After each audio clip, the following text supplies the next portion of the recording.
آج میں 12ویں جماعت کے طلباء اور طالبات سے مخاطب ہوں۔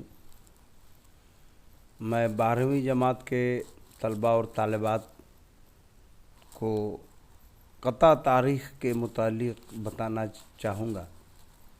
قطع تاریخ کیا ہے؟ قطع تاریخ ایک کامیاب قطع تاریخ کے لیے شرط یہ ہے کہ اس سے متعلق واقعے کی وضاحت بھی ہو جائے اور اس کے اعداد جوڑنے سے ایک مصرع اس کے اعداد جوڑنے سے واقعے کا سال بھی برآمد ہو جائے۔ اس فن کے ذریعے تاریخ گو ایسا مصرع، جملہ یا فقرہ ترتیب دیتا ہے جس کے حروف کے اعداد جوڑنے سے اس سال کی تاریخ برآمد ہوتی ہے جس سال وہ اہم واقعہ رونما ہوا۔ اس طرح کے مصرعے، جملے اور فقرے کو مادہ تاریخ کہتے ہیں۔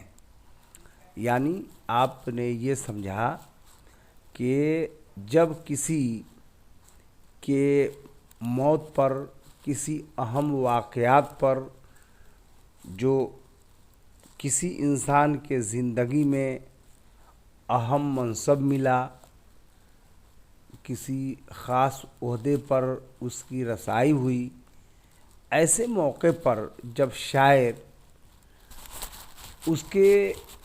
اس عہدے اور اس منصب پہ فائز ہونے کو تاریخ میں دینا ہوتا ہے،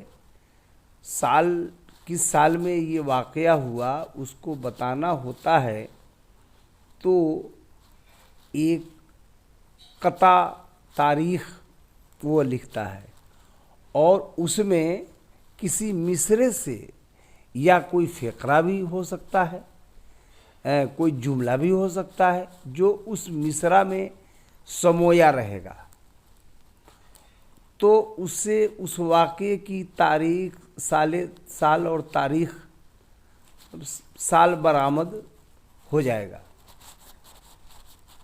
تو وقت چاہے جتنا گزرے، اس کو ابجد کے ذریعے اگر جوڑا جائے گا تو وہ سال برآمد ہو جائے گا، اور اس طریقے سے معلوم ہو جائے گا کہ فلاں شخص کے منصب، عہدہ، موت فلاں سال ہوئی۔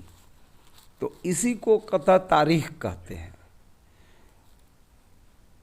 اور کامیاب قطع تاریخ کے لیے یہ ضروری ہے کہ اس واقعے کی وضاحت بھی ہو جائے، یہ بھی شرط ہے۔ اس واقعے کی، جو واقعہ ہوا، اس کی وضاحت، خلاصہ بھی ہو جائے اور اس کے اعداد اگر جوڑا جائے تو سال بھی برآمد ہو جائے، یہ ضروری ہے۔ تو ہم اگلا تاریخ قطع کو دیکھتے ہیں، پھر آپ سے بات کریں گے۔